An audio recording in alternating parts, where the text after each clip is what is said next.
vous êtes encore en forme. Aujourd'hui, nous allons parler donc de l'index glycémique. Est-ce que vous savez que tous les glucides ne se valent pas?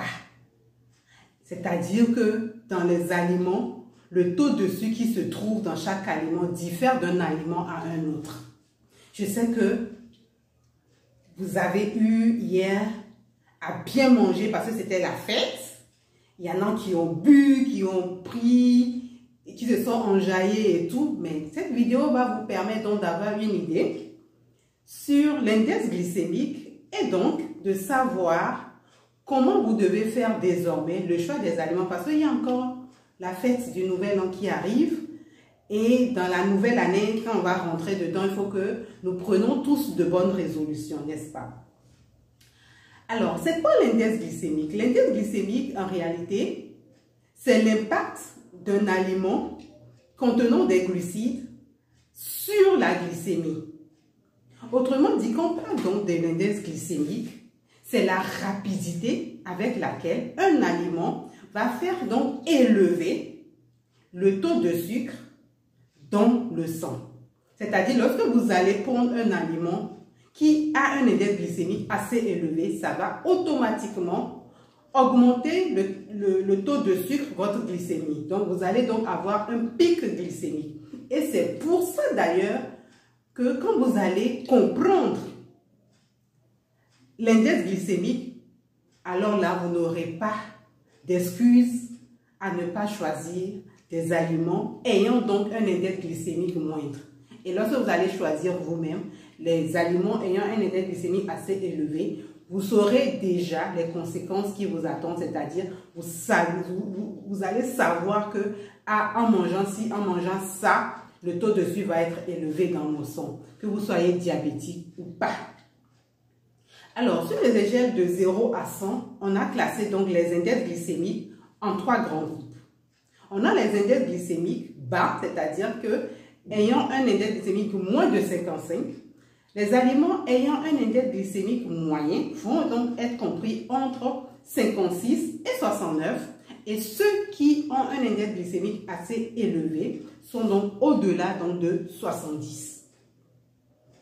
Comprenons donc que l'index glycémique, c'est quand le taux de sucre, c'est l'impact d'un aliment à faire élever le sucre dans votre organisme. Pour les aliments ayant un index glycémique assez bas, on va donc classer dans ce grand groupe-là les légumineuses, les légumes, bien entendu. Tout ça, ça a un index glycémique assez bas. Ceux qui ont un index glycémique moyen, on va donc citer le riz basmati. Vous comprenez maintenant pourquoi on vous conseille de prendre du riz basmati. Le pain complet, le riz brun également. Tout ça, ça se classe dans le groupe des aliments ayant donc un index glycémique moyen. Et ceux qui ont un index glycémique assez élevé, dans ce groupe-là, on a le pain complet, mes chers amis. On a le pain blanc, pardon. On a le pain blanc. On a le riz blanc.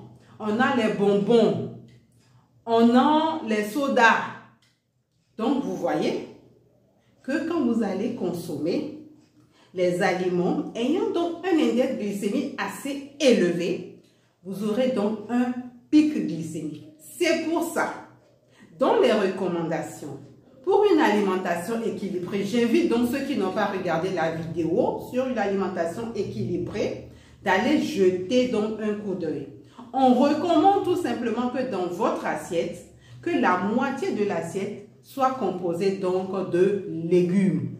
Parce que les légumes ont donc un index glycémique assez bas. Et donc ça a un effet également bourratif.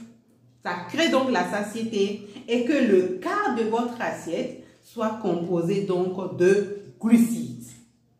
Donc vous comprenez maintenant, c'est clair et net. Pourquoi on vous dit toujours de choisir, donc on vous conseille dans une alimentation équilibrée, le choix des aliments ayant donc un index glycémique assez moyen ou bas.